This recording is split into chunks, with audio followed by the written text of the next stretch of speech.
ओली प्रवृत्तिसँग सामना गर्न नेपाली कांग्रेसले गठबन्धन गरेको नेपाली कांग्रेसका वरिष्ठ नेता रामचन्द्र पौडेलको भनाई। पर्यटन क्षेत्रलाई गति दिन विशेष समितिका 18वटा सुझाव। श्रम मन्त्री श्रेष्ठ र मलेसियाका गृहमन्त्री बीच भेटवार्ता। नेपाली सुरक्षा गार्डको तलब 3000 रिङ्गेट बनाउन प्रस्ताव। करिब 8000 उम्मेदवारहरूले आफ्नो उम्मेदवारी फिर्ता लिएको निर्वाचन आयोगको भनाई। अहिलेसम्म 49 जिल्लामा मतपत्र ढुवानी। आफ्नो पहिलो प्राथमिकता सुशासन रहेको काठमाडौँ महानगरपालिकाकी मेयरकी उम्मेदवार सृजना सिंहको दाबी। चुनाव लड्न महाभारत छ, अब अर्को पटक चुनाव लड्दिन भन्दै पोखराको मेयरका एमाले उम्मेदवार कृष्ण थापाको भनाई। पोखरामा यो चुनावमा पनि एमालेको घोषणा पत्रमा फ्लाइओभरदेखि मेट्रो रेलसम्म समावेश। विराटनगरमा उमेश र नमिताको फेरि सहकार्य पाए एउटै चुनाव चिन्ह। एक पटक फेरि घर दैलोमा आए भन्दा पुग्ने विराटनगर महानगरपालिकाको मेयरका उम्मेदवार सागर थापाको दाबी।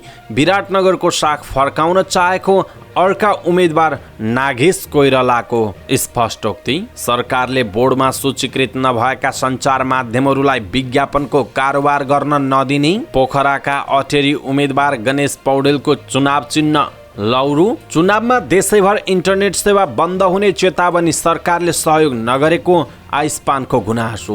गएको 24 घण्टामा 5 जनामा कोरोना भाइरसको संक्रमण पुष्टि। भैरहवाबाट काठमाडौँ उड्न ठिक्क परेको बुद्धको जहाजको पाङ्ग्रा पड्कियो। प्राविधिक जाँच हुँदै। रोजगारीका लागि दुबई पठाइदिन्छु भन्दै झन्डै 10 लाख रुपैयाँ ठगी गर्ने 2 जना पक्राउ। रुसले लाखौं टन गहुँ चोरेको युक्रेनको आरोप। न्यू क्यासललाई हराउँदै लिभरपुल तालिकाको शीर्ष स्थानमा। आइपिएलमा गुजरातको विजयी यात्रा जारी। बेङ्गलोर 6 विकेटले पराजित। नेपाल र जिम्बाब्वे ए बीचको खेल तालिका परिवर्तन। आजदेखि T20 श्रृङ्खला हुने। जुडोमा एकै परिवारका 3 खेलाडीहरू छनौट। समाचार पार्टी हेल्थ टिप्समा आँखाको दृष्टि पर्दाको रोग के हो, कस्ता व्यक्तिहरू उच्च जोखिममा छन् भन्ने विषयवस्तुमा जानकारी दिनेछौँ र समाचारको अन्त्यमा समाचार पार्टी माइन्ड क्विज रहनेछ। हामीलाई अन्तिमसम्म हेर्नुहोला। दर्शक महानुभाव नमस्कार। समाचार पार्टी.com को न्यूज बुलेटिनमा यहाँलाई हार्दिक स्वागत छ। म प्रहलाद चन्द्र घिमिरे। सदाको झैं आज पनि हामी उपस्थित भएका छौं आजका महत्त्वपूर्ण समाचार, ब्रेकिङ न्यूज अपडेटहरू लिएर। हामीलाई अन्तिमसम्म हेर्नुहोला अनि हाम्रो मेहनतका लागि यो भिडियोमा एउटा लाइक अवश्य गर्नुहोला। दर्शक महानुभाव पलपलको न्यूज अपडेटका लागि हाम्रो च्यानललाई सब्स्क्राइब गर्नुहोस् अनि नजिकै आउने बेल आइकनलाई क्लिक गर्नुहोला। दैनिक रूपमा हेर्नुहुन्छ भने रेगुलर भनेर लेख्नुहोला। आज पहिलोचोटि हो भने फर्स्ट टाइम भनेर लेखिदिनुहोला। देशभित्रबाट हेरिरहनु भएको छ भने आफू रहेको गाउँ ठाउँ सहर जिल्लाको नाम लेख्नुहोला। विदेशमा हुनुहुन्छ भने कुन देशबाट हेर्नु भएको छ त्यो कुरा तलको कमेन्ट बक्समा कमेन्ट गर्नुहोला। दर्शक महानुभाव आज मिति विक्रमसम्म 2079 साल वैशाखको 18 गते आइतबार, इस्वी सम्वत सन् 2022 मे 1 तारिक, वैशाख शुक्ल प्रतिपदा। आज अन्तर्राष्ट्रिय श्रमिक दिवस। ललितपुरमा मच्छेन्द्रनाथ रथारोहण आज हुँदैछ।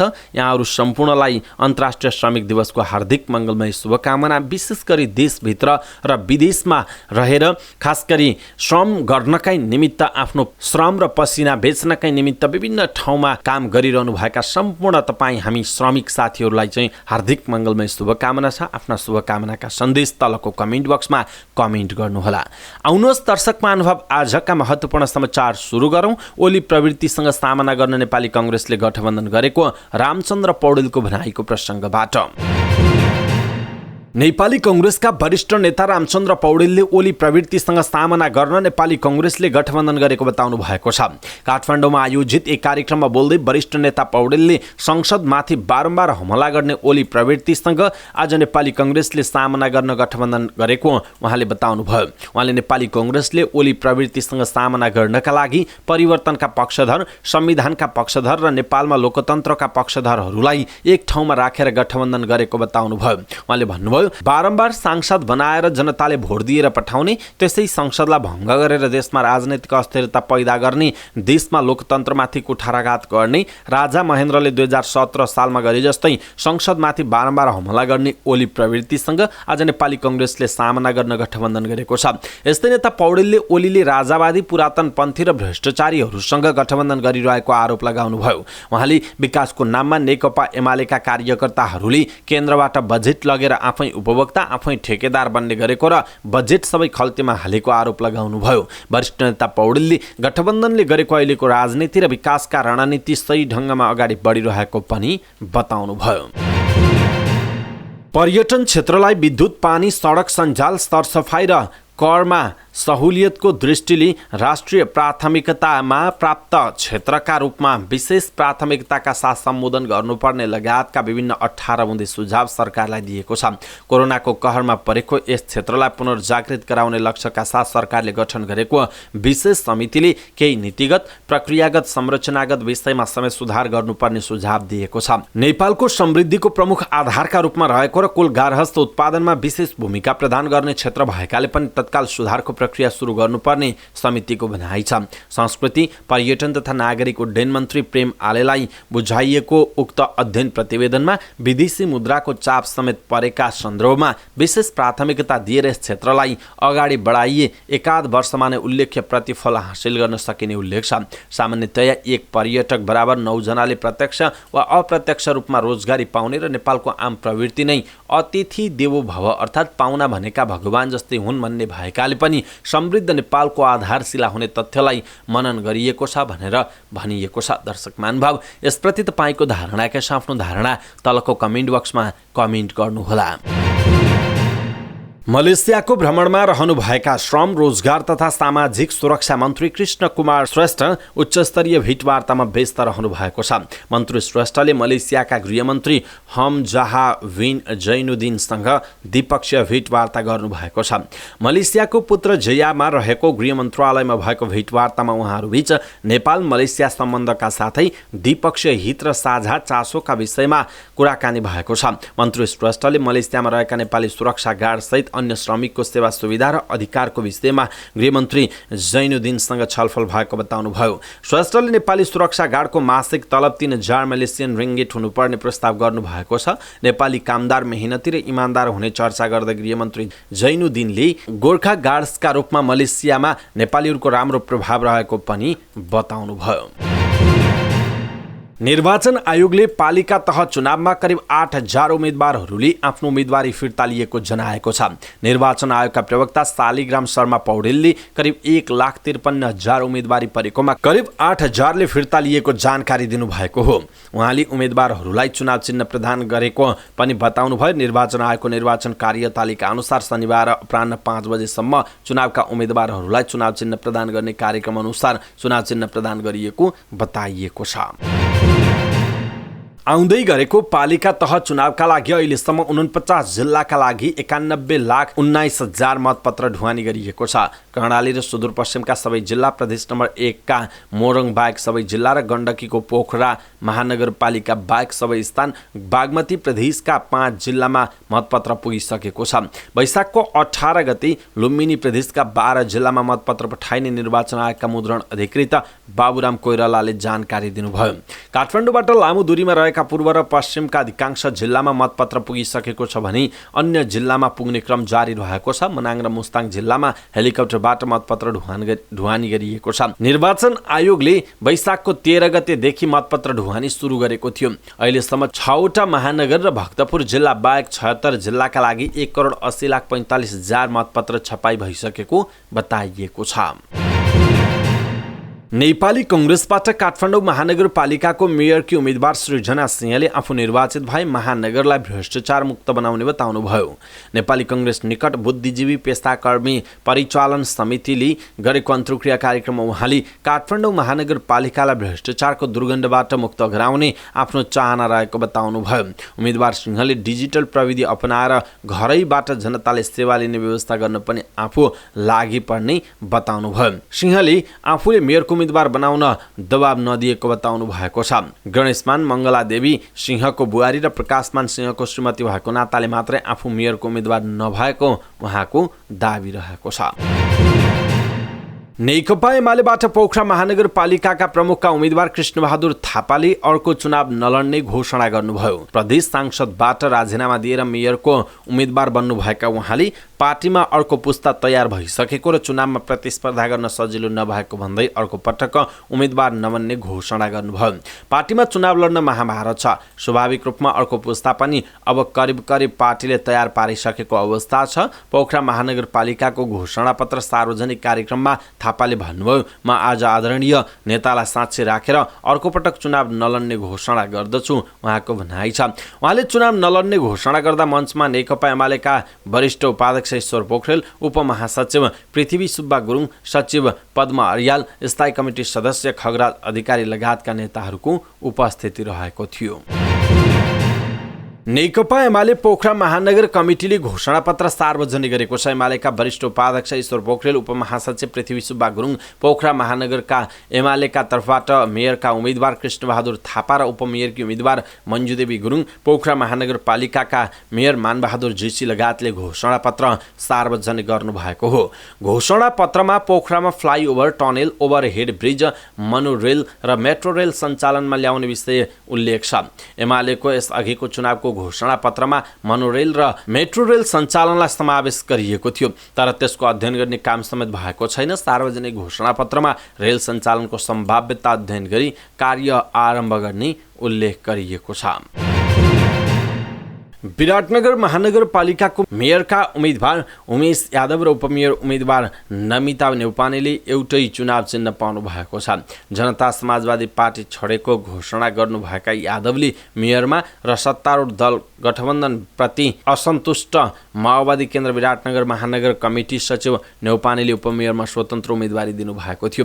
गठबन्धनमा आबद्ध दलका नेताहरूले उम्मेदवारी फिर्ता लिन आग्रह गर्दा पनि अस्वीकार गर्नुभएका यादव र नेउपानेले एउटै चुनाव चिन्ह लालटिन पाएको बताइएको छ। विराटनगर महानगरपालिकाको मेयरको टिकटका लागि नेकपा एमालेमा लालबाबु पण्डित, जीवन घिमिरे लगायतका नेताहरू आकांक्षी रहेका थिए, तर 46 वर्षका सागर थापाले टिकट पाउनुभयो। घर दैलो अभियानमा जुट्नुभएका थापा नेपाली कांग्रेसले आफ्नो गढ दाबी गर्दै आएको विराटनगरमा जित्ने दाबी गर्नुभएको छ। उहाँले भन्नुभएको छ, आर्थिक रूपमा सबैभन्दा विपन्न उम्मेद्वार म हुँ, तर सामाजिक तथा सांस्कृतिक सम्बन्ध र विकास निर्माणका कामहरूमा भने मेरो संलग्नतालाई हेर्ने हो भने म सम्पन्न मान्छे हुँ। एक पटक गएर तपाईँको घर दैलोमा फेरि आए भन्दा पुग्छ, उहाँको भनाइ रहेको छ। नेपाली कांग्रेस केन्द्रीय सदस्य अमृत अर्याल, जिल्ला संग्रौला र भीम पराजुलीलाई पछाडि पार्दै नागेश कोइराला विराटनगर महानगरपालिकामा मेयरको उम्मेद्वार बन्नुभयो। डाक्टर शेखर कोइराला निकट भएकै कारण 48 वर्षीय कोइरालाले टिकट पाएको धेरैको दाबी छ। त्यसमा सहमत कोइरालाले भन्नुभयो, मैले पार्टी र समाजमा गरेको योगदानका आधारमा अहिले टिकट पाएको हुँ, उहाँको भनाइ छ। मासिक 30 युनिटसम्म खपत गर्ने परिवारलाई निःशुल्क विद्युत उपलब्ध गराउने, करको दर घटाउने जस्ता योजना अगाडि सार्नु भएका उहाँले पारिश्रमिक नलिने, ढोङ नगर्ने बताउनु भएको छ। उहाँले भन्नुभएको छ, भ्रष्टाचार गर्दिन, तर आफूले पाउने पारिश्रमिक लिन्छु, पारिश्रमिक लिन्न भनेर ढोङ गर्दिन, उहाँको भनाइ छ। दर्शक महानुभाव, यसप्रति तपाईँको धारणा के छ? आफ्नो धारणा तलको कमेन्ट बक्समा कमेन्ट गर्नुहोला। सरकारले विज्ञापन बोर्डमा सूचीकृत नभएका सञ्चार माध्यमहरूलाई विज्ञापनको कारोबार गर्न नदिने भएको छ। विज्ञापन बोर्डका अध्यक्ष लक्ष्मण हगाईले आउँदो साउनको 1 गतेदेखि लागू हुने गरी यस्तो व्यवस्था गर्न लागि बताउनुभयो। त्यसका लागि बोर्डले तत्काल सबै सञ्चार माध्यमहरूको सूचीकरण गर्ने कामलाई अगाडि बढाउने योजना बनाएको छ। बोर्डमा सूचीकृत भएका विज्ञापन एजेन्सीहरूले मात्रै विज्ञापनको कारोबार गर्न पाउने व्यवस्थापन गर्न लागि अध्यक्ष हगाईले बताउनुभयो। बोर्डले आउँदो वर्ष विज्ञापन बजारको अनुसन्धान गरी तिनीहरूको साइज एकिन गर्ने, आम सञ्चार माध्यमहरूको लोकप्रियताको समेत एकिन हुने गरी अनुसन्धानको काम सम्पन्न गरी त्यसलाई सार्वजनिक गर्ने योजना पनि तय गरेको जनाइएको छ। पोखरा महानगरपालिकाको मेयर पदमा अटेरी अभियान चलाइरहनु भएका गणेश पौडेलको पनि चर्चा छ। उहाँले चुनाव चिन्ह लौरो पाउनु भएको छ। लौरो चुनाव चिन्ह पाएपछि प्रचारमा खटिएको अटेरी अभियानको समूहले सो लौरो नपाउने खबर पाएपछि निर्वाचन अधिकृतको कार्यालय अगाडि नारा जुलुस समेत गरेको जनाइएको छ। पछि उहाँले लौरो नै चिन्न पाउनु भएको छ। पोखरामा स्वतन्त्र उम्मेद्वार 7 जना मात्रै रहेकाले 7औं लहरसम्मको मात्र चुनाव चिन्ह दिनुपर्नेमा 8औं लहरको परेपछि विवाद भएको र पछि एक लहर थप्ने निर्णय गरेर लौरो नै दिने निर्णय गरेको कास्कीका मुख्य निर्वाचन अधिकृत श्रीकृष्ण भट्टराईले बताउनुभयो। इन्टरनेट सेवा प्रदायकहरूको छाता संगठन इन्टरनेट सेवा प्रदायक संघ नेपाल आइस्पानले अर्को हप्तादेखि नेपालभर इन्टरनेट सेवा बन्द हुन सक्ने चेतावनी दिएको छ। इन्टरनेट खरिद गरे बापत विदेशी कम्पनीलाई रकम तिर्नका लागि सरकारले असहयोग गरेका कारण पालिका चुनावका बेला इन्टरनेट बन्द हुन सक्ने आइस्पानले चेतावनी दिएको हो। राज्यका निकायहरू नै इन्टरनेट बन्द गराउने उद्देश्यका साथ निरन्तर लागिरहेको आभास हामीलाई भएको छ, किनभने विगत 6 महिनादेखि इन्टरनेट र निजी क्षेत्रलाई सिद्ध्याउने किसिमका गतिविधिको निरन्तरता राज्य र राज्यका निकायबाट भइरहेको छ। निजी क्षेत्रको अस्तित्व तथा लगानीलाई दुरुत्साहित गरी सिद्ध्याउन खोज्ने प्रवृत्तिको विरोध गर्दै चुनावको समयमा इन्टरनेट बन्द हुन गएमा यसको सम्पूर्ण जिम्मेवारी सरकारले नै लिनुपर्ने आइस्पानले विज्ञप्तिमा जनाएको छ। गएको 24 घण्टामा नेपालमा थप 5 जनामा कोरोना भाइरसको संक्रमण पुष्टि भएको छ। पीसीआर र एन्टिजेन गरी 2214 जनाको नमुना परीक्षण गर्दा 5 जनामा कोरोना भाइरसको संक्रमण पुष्टि भएको स्वास्थ्य तथा जनसङ्ख्या मन्त्रालयले जनाएको छ। यस्तै थप 17 जना कोरोना संक्रमित निको भएसँगै सक्रिय संक्रमितको संख्या 230 जनामा झरेको छ। गएको 24 घण्टामा भने कोरोना संक्रमणका कारण कसैको पनि मृत्यु भएको छैन। भैरहवाबाट काठमाडौँ उड्न ठिक्क परेको बुद्ध एयरको जहाजको पाङ्ग्रा पड्किएको छ। उडान नम्बर 856 को जहाजको यात्रु भरेर उडानका लागि स्पिड लिने क्रममा रनवेमै अघिल्लो पाङ्ग्रा पड्किएको हो। यात्रुहरूलाई अर्को जहाजबाट काठमाडौँ पठाइएको र जहाजलाई प्राविधिक टिमले जाँच गरेको बुद्ध एयरले जनाएको छ। स्पिड लिने क्रममा पाङ्ग्रा पड्कियो। कुनै मानवीय क्षति नभएको विमानस्थलका प्रवक्ता विनोद सिंह रावतले बताउनु भएको छ। रोजगारीका लागि दुबई पठाइदिन्छौँ भन्दै लाखौं रुपैयाँ ठगी गरेको आरोपमा प्रहरीले 2 जनालाई पक्राउ गरेको छ। पक्राउ पर्नेमा पर्साको वीरगञ्ज महानगरपालिका घर भई हाल ललितपुरको ठेचोमा बस्दै आएका 33 वर्षीय विकास तामाङ र त्यही गाउँका 60 वर्षीय हरिबहादुर तामाङ रहेका छन्। मोरङको रतुवा माई नगरपालिका घर भई हाल काठमाडौँ बस्ने 5 जनालाई भिजिट भिजामा युएई पठाइदिने प्रलोभनमा पारी उनीहरूले 9,50,000 रुपैयाँ ठगी गरेको पाइएको प्रहरीले जनाएको छ। प्रहरीका अनुसार उनीहरूले प्रति व्यक्ति 1,90,000 का दरले रकम उठाएर फरार भएको जनाइएको छ। युक्रेनले रुसले लाखौं टन गहुँ चोरेको आरोप लगाएको छ। युक्रेनका उपकृषि मन्त्री भिसोत्स्कीले रुसी सेनाले कब्जा गरेको क्षेत्रबाट लाखौं टन गहुँ चोरेको आरोप लगाएको बीबीसीले जनाएको छ। कब्जा गरेका ठाउँबाट अझै 15 लाख टन अन्न चोर्न सक्ने जोखिम रहेको बताएको खबरमा उल्लेख छ। युक्रेनको आरोपबारे रुसले प्रतिक्रिया जनाएको छैन। रुसको व्यापक आक्रमण र बन्दरगाहमा भएको अवरोधका कारण युक्रेनमा अन्न उत्पादनमा बाधा पुगेको छ। युक्रेनमा उत्पादन घट्दा संसारभर खाद्यान्नको मूल्य बढ्ने र अभाव हुने चिन्ता बढेको छ। तर उपमन्त्री भिसोत्स्कीले युक्रेन र छिमेकी देशलाई भोकमरीमा जान नदिने बताएका छन्। युक्रेनबाट बिहिबार मात्रै 71,000 टन मकै बोकेको कार्गो जहाज रोमानिया गएको छ। इङ्ग्लिस प्रिमियर लिग फुटबलमा लिभरपुलले न्युक्यासल युनाइटेडलाई हराएको छ। लिभरपुलले न्युक्यासललाई हराएर महत्त्वपूर्ण 3 अङ्क बटुलेको छ। उसका लागि 19औं मिनेटमा नेभीले गोल गरेका थिए। यो जितसँगै लिभरपुल म्यान्चेस्टर सिटीलाई पछाडि पार्दै 82 अङ्कका साथ शीर्ष स्थानमा पुगेको छ। इन्डियन प्रिमियर लिग आइपिएल क्रिकेटको पहिलो खेल गुजरात टाइटन्सले रोयल च्यालेन्जर्स बेङ्गलोरलाई हराएको छ। मुम्बईमा भएको खेलमा टाइटन्सले 6 विकेटले हराएको हो। बेङ्गलोरले दिएको 171 रनको लक्ष्य गुजरातले 4 विकेट गुमाएर 3 बल बाँकी छँदै भेट्टाएको छ। उसका लागि राहुल तेवातियाले नट आउट 43 र डेभिड मिलरले नट आउट 39 रन बनाए। यसअघि टस जितेर पहिला ब्याटिङ गरेको बेङ्गलोरका लागि विराट कोहलीले 58 र रजत पाटीदारले 52 रन बनाएका थिए। जितसँगै गुजरात 9 खेलमा 16 अङ्क जोडेर शीर्ष स्थानमा कायमै छ। 10 खेलमा 10 अङ्क जोडेको बेङ्गलोर 5औं स्थानमा छ। नेपाल र जिम्बाब्वे ए बीचको T20 र 1 दिवसीय श्रृङ्खलाको तालिका परिवर्तन भएको छ। नेपाल क्रिकेट सङ्घ क्यानले नयाँ तालिका सार्वजनिक गर्दै सुरुमा T20 र त्यसपछि 1 दिवसीय श्रृङ्खला हुने जनाएको छ। नयाँ तालिका अनुसार आइतबार अर्थात् आज पहिलो T20 र भोलि 19 गते दोस्रो, 21 गते बुधबार तेस्रो T20 खेल हुनेछ। यस्तै 23 गते शुक्रबार पहिलो 1 दिवसीय, 24 गते शनिबार दोस्रो र 26 गते सोमबार तेस्रो 1 दिवसीय खेल हुनेछ। नेपाल र जिम्बाब्वे ए बीचको पहिलो 1 दिवसीय खेल हुने तालिकामा रहे पनि पानी परेपछि हिजोको खेल स्थगित भएको छ।